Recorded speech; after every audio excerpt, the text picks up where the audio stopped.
welcome to a new video.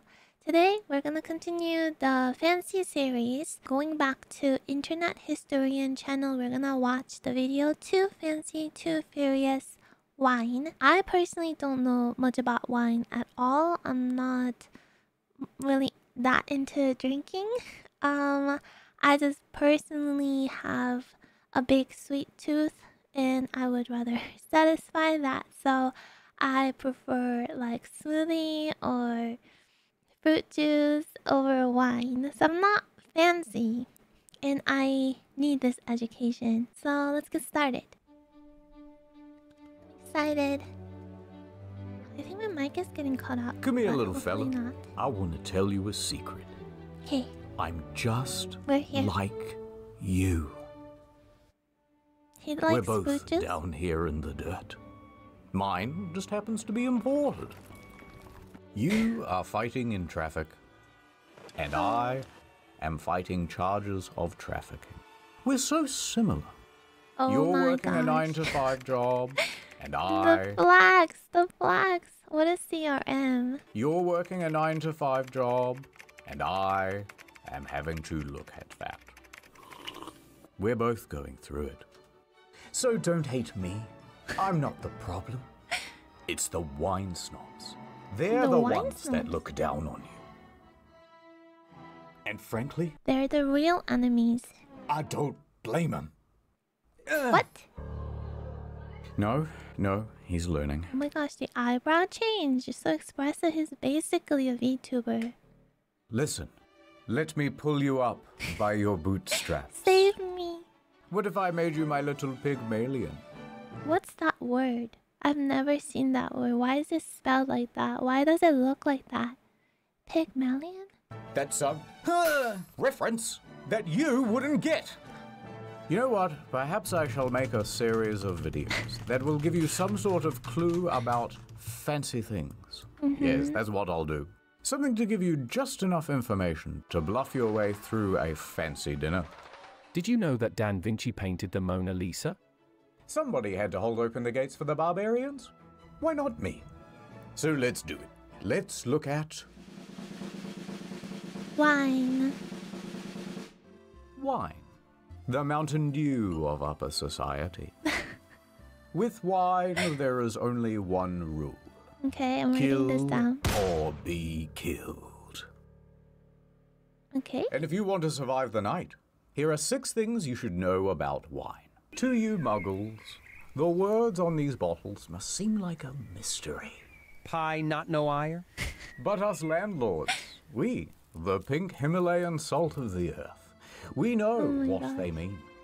They are grape names. Look upon this grapevine. It makes grape berries. Now, there are many different species of grape berry.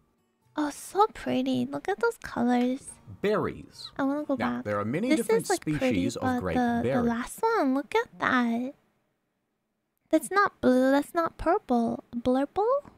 And whatever the berry species is will determine the type of wine. This is Chardonnay, so it will make Chardonnay. Merlot grapes, they make Merlot wine. I had no idea that the name of the wine is basically the name of the grapes, and that makes a lot of sense. I just didn't know that grapes have such fancy names. Grape names are mostly French. Gross. But for example, in English, Pinot Noir means black pine, because it kinda looks like a black pine cone if you squint. Here's some of the other names. You can pause it. I'm busy. Wine grapes are not like the kind you get at the supermarket. Those are table grapes. Oh. You can think of it kind of like the difference between cooking chocolate and regular chocolate. You can eat them, but they're overly sugary and kind of full of seeds and just not as nice to snack on. So the grape type is the main word on the bottle, but sometimes there are other words as well. I know, so many For words. example, this But that makes a lot of sense. I was always wondering, why is wine made of fruit, but why is it so not sweet? And I'm sure like the fermentation of it also has effect of it, or effect in it, but it's also because it's like, even though they're made of grapes, it's a different kind of grapes that tend to be not as sweet as table grapes. regions. Allow me to explain. through the medium of song.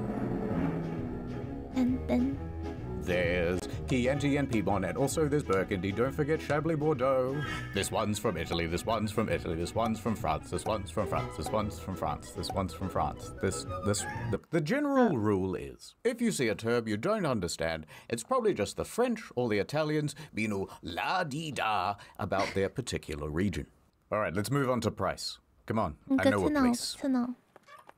Ah, we're here. I can tell by the name on the sign. Now, don't embarrass me, I didn't bring my ID.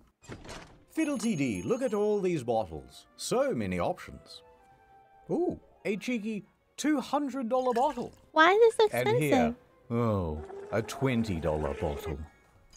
Now, I bet they're the same. Probably not. this $200 bottle tastes way better, right? Does it? Like it's got to be 10 times better than this one. That's just basic math. It's not $2. Go on, though. You choose one. Oh, no. Well, it was supposed to be a trick question, but they both taste pretty similar, right?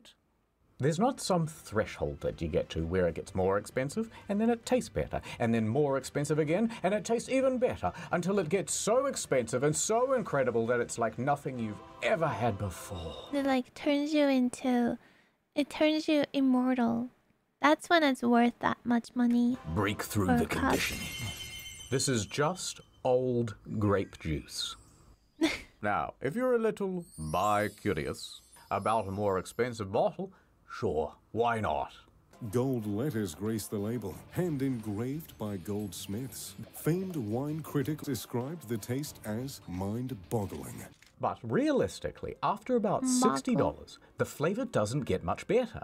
In fact, Okay. it plateaus out and it can eat ratio is all the way over here, much lower, about 20 bucks. Write that That's down. how much you should spend on a bottle of wine. Now, some people $20. will say, that I'm putting my heart and soul into this thing. I'm making an art, a form of art. How much is that worth? How much is art worth? about 20 bucks. But what about the Vintage? I love that. Well, look at this. A couple of cromulent slender necks. And they're the same price as well. But this one is from 2019, and this one is from 2022. Well, surely the older one is the better one, right? I thought. No? No. No? Many Okay. people think that wine aging goes like this, and the flavor just keeps getting better over time. Wrong, wrong, wrong. Oh. The wine at the store has already been aged at the winery. I don't need to be more aged by sitting on this shelf and just collecting dust, or spending years at the back of your pantry at home. If I'm for sale, I'm ready to be consumed. I'm ready to have your hot lips wrapped around me. In fact, the general rule goes, a cork This bottle is so should be good to know. Like, I also thought that if the bottle has been kept for a long time, the better it is. drunk within 5 years, and a capped bottle within 1 year. Come, Oh, there's more. so it might even be expired if it's too old. Let's pretend I am a waiter at a restaurant. You happen to be wearing a shirt, and so I have mistaken you as a paying customer. As a waiter, the first thing I will press you about will be food pairings. White wine with fish? A Merlot with pork? Well, kid, I'm gonna have to pair this truth nugget with something you don't want to hear. The food pairing doesn't really matter. It's all Let's go. I love to hear that. That it's not as complicated. completely subjective. It's cuisine by horoscope. It's food astrology. Pay no attention to the sommeliers in the comment section. Yeah. Don't be snobby. They are bullshitting to upsell. Get the more expensive one. It goes better with the spaghetti. Or they are a Pisces and you shouldn't trust their opinion anyway. Something else to expect at a restaurant? Expect to get ripped off by the markup. Most restaurants add a 250 to 300% markup on their wine. And the cheap, Makes so sense. a $20 bottle will turn into an $80 bottle. But a $100 bottle may only rise to $150. Most people get the second cheapest bottle on the menu, regardless of the pairing, and that'll do just fine. And that's it. No more tips. Unless you want to leave me one. Actually, you know what? These are actually good info and good tips. I don't know when I'll be in a situation where I would want to drink wine. But if that comes up again, good to know. Well, I got a fucking tip for you, mate. Ad time. I bet you're wondering how I got this cog in. He is advertising something other than VPN. What is this? Money. That's because I became the face of Incogni, the service that helps you be forgotten on the internet. Unless it is I used to be a humble florist. No, One it day is we received different. a shipment of forget-me-nots. But inexplicably I fell in and ate a bunch of them. I forgot everything that day. My address, my web browsing habits, where I worked, what my child's face looked like. I was supposed to pick him up from daycare, so that was kind of embarrassing. I just picked one of the kids that kind of looks like me. Oui, monsieur. Close enough. Have you ever signed up for some dodgy website? Have you ever dodged up for a legitimate website and they sell all your details onto a dodgy website? That's where I come in. Incogni man and Anona boy. There are data miners out there, data collectors, creating big servers all around the world. They take your name, your address, and your IP, and together they make a big profile, and that lives forever. I am here to send them annoying legal notices to tell them to fuck off. Take Steve off your database. European law this, American law that. Go to incogni.com/internetstory to get 60% off an annual plan. The cog signal. I swoop into the data centers. Legal notice. Tangle up their processes with admin. Who are you? I don't know. Oh, wait a minute. EtsuNamu. Go to incogni.com/internethistorian. Incogni, I've never heard Incogni of man. them. Remember me? It's NordVPN. Yes. No. He's the People kid. gore. Je suis très affamé, monsieur, s'il vous plaît. Whoa, that's a good deal. Ad over. Welcome to the Wine Underground. This reminds me of Stardew Valley. It looks like the room that you would create with a bunch of barrels for wine in the game. We have our meetings here because it stays at a very pleasant temperature. You know, us wine masons, we control everything. We are few, but many. That doesn't make sense. Look at the back of this bottle. See the No Fat Chicks logo?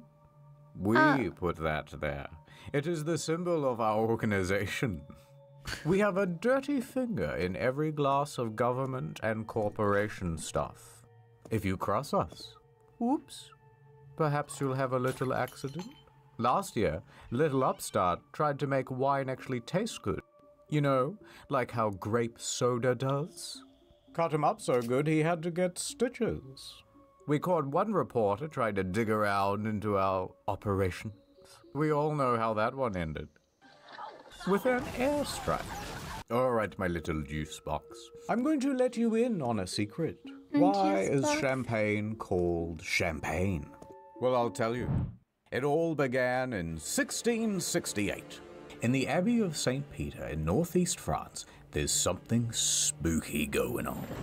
Champagne and wine are different? It's I springtime, guess, I mean, they're two different names, but I wonder how they're different. and in the cellar where they keep all the wine, bottles would suddenly, Disappear? unexpectedly, explode. Now, this was especially common during morning mass. Ho ho, that's a bad omen. Sometimes the explosions would cause little chain reactions, and bottle after bottle would break down the line, ruining the majority of the crop. The peasants That's like so clean though. It's like the whole row. were frightened and also parched. Sacre Bleu, lay wine. What is happening? The monks would refer to this as the devil's wine. Le wine is cursed. Le God, he must be anger at us. We need a hero. In walks Dom Perignon. He is just the man for the job. A Benedictine monk at the abbey. He's got a new role, the cellar master. And it's his mission to find out what the hell is going on here. So Dom starts looking at all the bottles. And what he figures out pretty quickly is that the wine itself is releasing gas. The gas builds up pressure, and why that is happening, he doesn't know. But it's his job to stop it. So he gets to... So I'm just gonna guess. Is it champagne? Not wine? If there's like a certain amount of gas in it? work, trying all sorts of things to stop his mortal enemy, the bubbles. In the first year, he tried insisting that only the youngest grapes be picked. Perhaps this will stop your bubbles. And it didn't. Bubbles. The next year, he changed up how the grapes were pressed. He tried picking the grapes very early in the morning and no other time. Nope. And on and on. The bubbles would win the battle every year. For 8 long years, he tried all sorts of different things. And no strategy worked. No, the bubbles. He's having like a nightmare about the bubbles now. Eventually, he was at the point of almost giving up. So he takes a couple of the bottles and he opens them and... it is. We ferment the wine. Once it's done, it goes into the bottle. How does it then start fermenting again? How is that possible? And here, the mystery. Wait, what? Can you say that again? So, the wine ferments in the barrel. They put it into the bottle, expecting it to stop fermenting. Is that what it is? We ferment the wine. Once it's done, it goes into the bottle. How does it then start fermenting again? How is that possible? Because everything is still in there? Like, you can still like ferment kimchi in a jar. And here the mystery was solved. So it turns out in North France they have very fast changing seasons. And owing to that, the yeast doesn't actually get time to do its job. Instead, it would get cold very quickly in the winter and all the yeast would go dormant. Then the winemakers would go, oh brilliant, fermentation slowed down, it must be done. They would then bottle it, and they... It's because they like measure how fast something is fermented. How would they measure that? But that makes sense that they put it into the jar after or bottle, thinking that it has stopped fermenting because they observed that fermentation has stopped, and then be confused that the fermentation starts again in the bottle. That confusion does make sense. But yeah, I wonder how they measure whether something has stopped fermenting. It would store it, but once summer came back around, the process would spring back to life, and carbon dioxide would build up and... Oh, he thinks, I cannot change the climate. Perhaps I shall not win the war against them. So that's why for the room where those bunch of barrels are in, they would control the temperature so that the fermentation or the yeast doesn't go dormant and then comes back again. Like when they observe that fermentation has stopped in the barrel in that controlled room, it stopped for real, and it's actually safe to go into the bottle. Right? Bubbles. Now, the bubbles are his enemy, and he has another enemy. The English. Therefore, the enemy of his enemy or something. Anyway, he starts talking to the English, and he goes, hey, how do you guys stop your bottles from exploding? And the British go, you what, mate? Core! Well, peep at how thin the bloody glass be in it. Thin glass is the problem. See, the English have created new coal-fired bottles with much thicker glass. Then they put a cork in the top, and it allows them to make very foamy beer. That's right, he could just use thicker bottles and he won't have to worry about stopping the bubbles at all. So Dom goes running back to France. He's panting, he's sweating, and there's bits of brie on his shirt. He's going, better bottles, better bottles. Everyone's confused and terrified, but they give it a shot. And? Did it work? There it was. The people of France loved it. I love this new No style. markers. Even the French royals were enjoying new wine, TM. He even started adding extra yeast and sugar to really get the bubbles going. Oh my And so Dom Perignon And that's how champagne got born. had created what we call today champagne. So it's Now, sweeter because they fermented it for longer and sweeter? 19th century marketing campaign that says the moment he uncorked his champagne for the first time, he tried it and said, come quickly, I am tasting the stars. Maybe I should try champagne.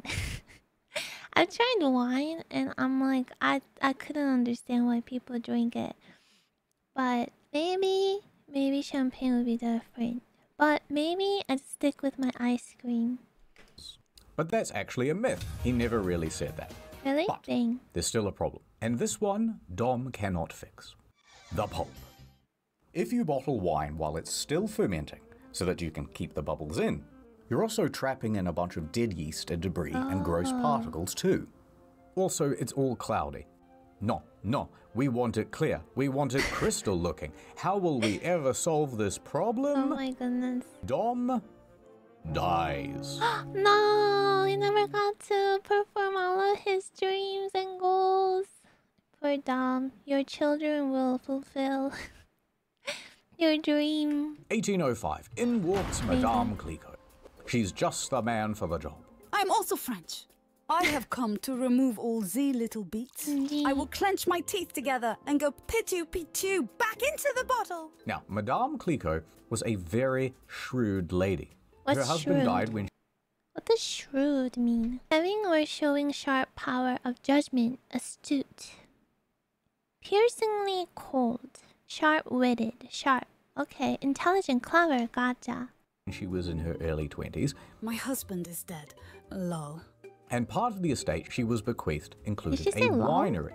She immediately got to work, making it into a successful business. I shall invent a process called lay riddling. Here's what you do, right? You put these bottles on a rack at a 35-degree angle with the top facing down. Every 2 days, she would give the bottle a little shake and slightly increase the angle.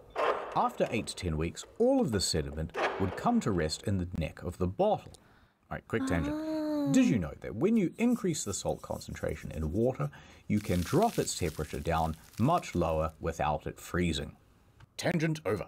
So she takes this sub-zero That's salt water interesting. Why? and dips the neck of Why the does it bottle do in that? there. If you slowly... When you increase the salt concentration in water, you can drop its temperature down much lower without it freezing. I wonder if that's why, cause like, I don't know how exactly, but I do remember there's this like a DIY thing you could do where you make ice cream in like a Ziploc bag, and one of the things you have to do is add salt. I wonder if that has to do with this, like this effect. Although I don't know how this effect actually, like why it does the thing it does. Makes no sense to me, but it's interesting. Tangent over. So she takes this sub-zero salt water and dips the neck of the bottle in there. Then lets it sit until the neck freezes. Now you have a sort of frozen cork filled with all of the gross pulp, and then you simply pop off the top. And the whole thing goes shooting out as a fun prank for your friends and family. Then they add in a little more extra base wine and sugar and leave it to age. And with that, Clicquot has just created a clear, sparkling You're wine. so smart. And that is Ridley. And That almost look like the when you pop open the top to get all the pulp that's been like frozen near the opening. Like, wouldn't that break the bottle? I don't know. Clicquot is... She did it. The Riddler. So Dom Perignon and Madame Clicquot are both credited as the godfather and godmother of champagne. That's fair. Today, the Dom and Clique brands are owned by LVMH, the same parent company that owns Louis Vuitton, Tag Heuer, Tiffany & Co, Hennessy. Actually, pretty much every luxury brand. But why is it called champagne? You just breezed through that interesting fact that this one parent company essentially own all these luxury brands. How is that possible? Louis Vuitton, Tag Heuer, Tiffany & Co, Hennessy. Actually, pretty much every luxury brand. I don't recognize a lot of these brands though. Just a few. Watches? Oh, I thought this brand is perfume. Interesting. Exited? So are they gone? Okay. Brand. But why is it called champagne? Well, that's because it comes from the Champagne region, I knew you he was dummy. gonna say that. And anything else with bubbles is just sparkling wine. Wait, what? Oh, so if it's from that region, it's called champagne. But if the same exact wine comes from a region that's outside of Champagne, it's just called sparkling wine. Why can't it just get that fancy name champagne? But once again, good to know. So champagne and sparkling wine are basically, it is, not just basically, it is, they are the same thing. And anything Besides the fact that it's not from the same region. else with bubbles is just sparkling wine. Sparkling wine is the higher order term. So champagne is a type of sparkling wine. There are many other different types of sparkling wine. Prosecco probably being the most notable, and I probably said that wrong. Although its production process is different, as instead of being fermented in the bottle, the wine is fermented in highly pressure resistant metal casks. So there are other variations than just from like a different region then. Madame Click also arguably invented the rosé. Also, many of these first champagnes were made using red wine grapes. Wine.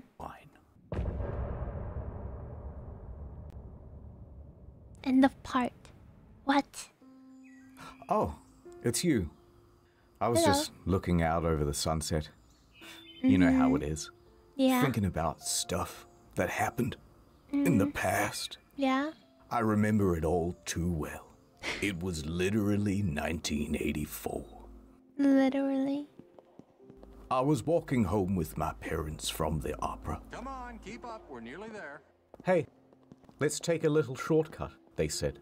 We can cut through here. Wait, why We does were this remind me of like Batman? Walking down a well-lit alleyway. It was nothing but quaint restaurants and bistros. Then suddenly, a man holding a bottle of Shiraz came out of nowhere. Just a tipple, he said. I was terrified. I knew nothing about wine. Go on, The he face said. without his beard. My hands were shaking, knees weak, Where are your parents? arms heavy. Complex aroma, wouldn't you say? It's so creepy. Very good tannins. Oh, really? Yep. What's a tannin? I don't know. My parents died from embarrassment right there on the spot. I'm sorry, Daddy. Just a tipple. It's too late for me, but I don't want the same thing to happen to you. That's why we have to learn What's about ten? how to serve wine. So you've bought a bottle of wine to show your friends. Yeah, why do you have in to fact. hold it like that? Do you have to hold that wine like that? Can't you just hold it like at the neck?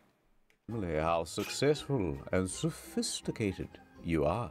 Did you know that Da Vinci painted the Mona Lisa? So let's go through how to serve the big three. White, red, and champagne. Let's say you've bought champagne. Oh my gosh. That bottle goes in the fridge. Champagne is served cold always. To open, peel off the foil. Oh, is it because like also champagne needs to be served cold because of like the whole process of basically freezing it to get rid of the pulp? So even though it has the pulp no more, it's just served cold? And do not aim it at your face. Then twist off the metal thing. If you want people to think you're fancy, use the proper word, muselette. Muselé. It helps to Muselette. contain the pressure. Again, don't aim this thing at your face. It's really worth repeating. The PSI inside a champagne bottle is 70 in league as a nail gun. So the cork comes out at about 50 miles an hour. If you're Bezos, or you just won the Grand Prix, fling it over some ladies. But if you want to be really fancy, you can use a sword. This has been a tradition for a couple hundred years, popularized by Napoleon. After each victory, the army would use their sabers to crack one open for the boys. But the sword's just ceremonial. Wouldn't it crack like the other parts of the bottle and spill? Use pretty much any blunt object to knock off the top. A phone, a shoe, this fish head. If it's cold, it shouldn't fizz over too much, but you might want to have someone on the side with a ready glass. The glass type should either be a tulip or a flute. Although, if you've seen The Great Gatsby, you may notice that they use these.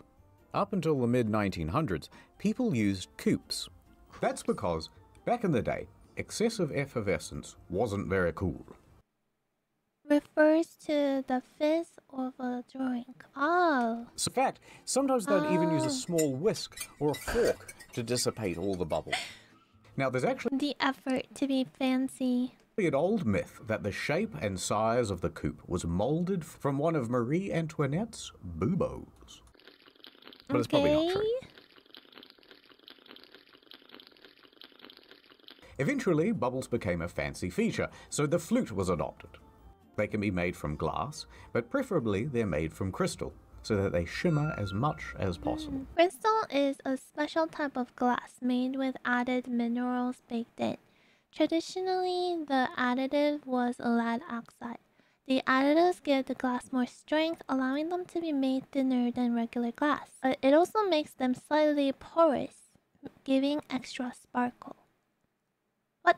So the fact that it's a little different kind of glass gives it more sparkle? So that they shimmer as much as possible. And the best flutes would also feature a small rough spot right there at the center of the glass at the bottom to create a sort of tornado of bubbles. Anyway, as you pour, tilt sideways so it isn't all head, and don't pour more than 2/3 full. Done. White wine. Tilt 2/3. White wine is best served chilled too. 10 to 15 degrees though, not fridge cold. Use a small glass bowl and pour to about half full. And when you drink, do a little sniff test and, you know, aerate it a bit. Then hold it down low on the stem. Why do you gotta sniff it? Why? Does that make the wine better? So your hands don't heat up the liquid. If it's not to your taste, cut it with 50% Sprite and add a few ice cubes. That sounds done. Better. Reds. Red wine is not chilled. It is served at room temperature. When you first open it, you're supposed to let it sit for a while to oxidize. That gives it more flavor. To drink from, we want a big bowl on a stick, so you get a full face of the aromas of the grape blood. When you pour the... So the purpose of red wine is to sniff it more than drink it. Fill it about properly. 1/3 full. That's pretty much it. However, when it comes to wine snobbery, red wine snobbery is at the top of the Maslow hierarchy. Crushed white rock. It's like almost like a rock quarry. Oh my god, shut up. And there's a taste testing thing that people do, and they'll go a bit mental, and it's kind of gross. Shaking their drink. Just drink it. Just drink it. If you think you're ready for the ultimate test, ready to take the one-chip challenge of enology, then here's how you do it. When the waiter comes over, insist on taking a teensy sample. Inspect for color, clarity, and legs. Legs refers to how viscous the wine is. Smell it. Just drink it. Smells like a red wine. Swirl it around on the table, making a loud scratching Just drink noise, it. so that everyone knows you're a connoisseur. Just drink Swirling it. the wine glass is almost like turning up the volume on No, the just stereo. drink it. When you taste it, you're supposed to get it over every part of your mouth. So Just that when you drink brush it. your teeth later, it's awful. Then take in big sips of air. This is where you comment on the texture and taste. Complex notes! You yell across the room. Now this is the best part. You can just make shit up about vanilla smatterings or citrusy undercurrents. Just drink I swear, there's a hint of blueberry. It's one of those things that's kind of true, but subjective enough that no one can really refute you. What was all that text? Wines do vary a lot in flavor and have many different subtleties that people are able to pick up. These are reactive aromatic compounds brought about through the sugar content of the grape. type of grape, soil, climate, acidity, method of fermentation, as well as a secondary fermentation process called malolactic fermentation, which shapes the texture of the wine to boot to woody compounds that leach into the mix too. From aging in an oak barrel, there are no artificial flavor added. If there are chocolatey notes, that's owing to there being reactive compounds in the wine mixture appearing there organically. Wine, through its production, is able to bring about traces of these, but just a hint of them. Not really a real flavor as such. Oh, so when in that scene, with like the little boy and the parents in the aisle, that's what the guy was asking, like, what are the traces? And he was supposed to give like feedbacks. Kinda true, but subjective enough that no one can really refute you. So make a big show of it. There is a little bit of an earthiness, almost a graphite clay note to this. It's a little bit meaty. It's a little bit sort of rustic. There are definitely hints here of Monster Ultra sugar-free. If this is a taste test and you're sampling dozens of wines, you want to spit out the sample into this gross bucket so you don't get too drunk. Do not ask the waiter if you can drink from the bucket. It's the waiter's privilege and he's very protective of it. Oh my And gosh. that is how to serve That one is no, just drink it. Just throw it. wine. Okay, that's a lot of shitting on wine people. And we shouldn't get bullied. Wine drinkers against bullying. Yeah, no bully. But let me do a quick 180. Because overall, wine is good. And a little wine snobbery can be good also. It could be fun, but like, don't be like weird about it. Like, if you enjoy it, yeah, like, look into it, research it, be, knowledgeable about it, and enjoy it. But if it's to a point where like someone just wants to have good meal and drink some wine and they're not doing all these like extra steps and they're just there to eat, and you look at them and you judge them, like, that's when you know you have crossed the line. Being into wine is one of the great dad hobbies. Yeah, being into something is actually great. Anything. Like, I think it's great when someone has a hobby, has an interest, even if it's like something like people are not typically into. Although, if someone's like really into wine and they're like into like analyzing it to that degree, I don't think that's too strange. Maybe, because I'm sure like the community for it is actually quite large. One day you will have a model train set in your basement, complete with a little walking path and the grass just right. The best part about this hobby is building the thing, getting it just perfect, and then making people sit there while you explain the little trains They're tied up, oh no. in excruciating detail of how they work. You must endure. Now, the fun of Warhammer, that's when you save up for the little space marine man, you take him out of the packet, you put on a podcast with some Warhammer in the background. Of all the Primarchs, Horus is the best kisser. And you slowly paint it yourself. And then you argue with your mates later about why the Necrophiles are the best race. There are people that spend like tens of thousands of dollars on coffee machines and equipment. And then it takes like an hour to make a coffee. And it's like only 5% better, maybe, than the ones you get at the cafe. Now, I could be Mr. Killjoy and come in and go, what's the point of that? Why not just buy it from the cafe? Why not just get a pre-painted Space Marine? Why not have someone else just install the train set? It's for fun. For fun. For your heart to just beat a little faster and be happy.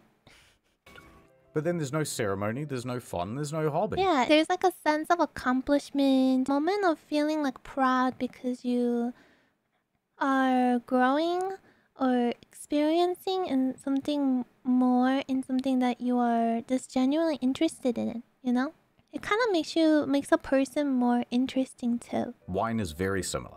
They're getting a little bit too obsessive about the thing. And being like... Some lemon zest as well, lemon pith. Super tangy. Is the purpose of wine. It's the fun of wine. Which is why wine is better than just some old grape juice. Okay. And you fucking wine loser snob. But what if there's someone out there who's very, very particular about grape juices? Bobs, you know what? You're all right. The end, don't leave us like this. And that's about it. No. There's just one last thing left. The practical. Come on, my little nouveau biche. I booked out a whole restaurant. They serve some of the best blue whale caviar here. All right, you did it. You sat through the whole video without crying. I think this calls for a toast. Steady now. Whoop. Why does this video always end like this? Uh-oh. No, not a I can't believe you grave. killed again. Traveling grave again. But it's okay. I feel like we're becoming close friends who can keep secrets and stuff. No, this is your second And because time. we're such close friends, I'm gonna keep teaching you things. That's right. You're gonna be just like me. No. I just cannot tell which of this is blood and what's wine. By the way, this is the second video. It's always wiping blood. This is not a good pattern, I see. If you haven't seen the first one, which is on Fancy at the That's Theatre, a good video. go look at it over here. Do it. But there's also Fancy, the Arts on Incognito. Another good That's already video. live. And there's the next Incognito on its way. Do not forget Story Mode. Do not forget Incogni. And do not forget to dream. To what? Forget to dream. To dream? Oh. That's yes, everyone dream. I hope you dream and enjoy the things you do. Just, you know, don't get too snobby about it. Respect other people's disinterest and stuff too. But yeah, this was interesting. I definitely learned a lot about wine. I didn't know that sparkling wine is the same thing as champagne. I didn't know how, like, the lore of how champagne was basically invented. Yeah, I guess I am at the end of the video a little bit fancier. Like, I would understand a little more if I'm put in a situation where I have to behave fancier. Yeah, thank you for watching this video with me. I'll see you in another video. Until then, take care. Bye.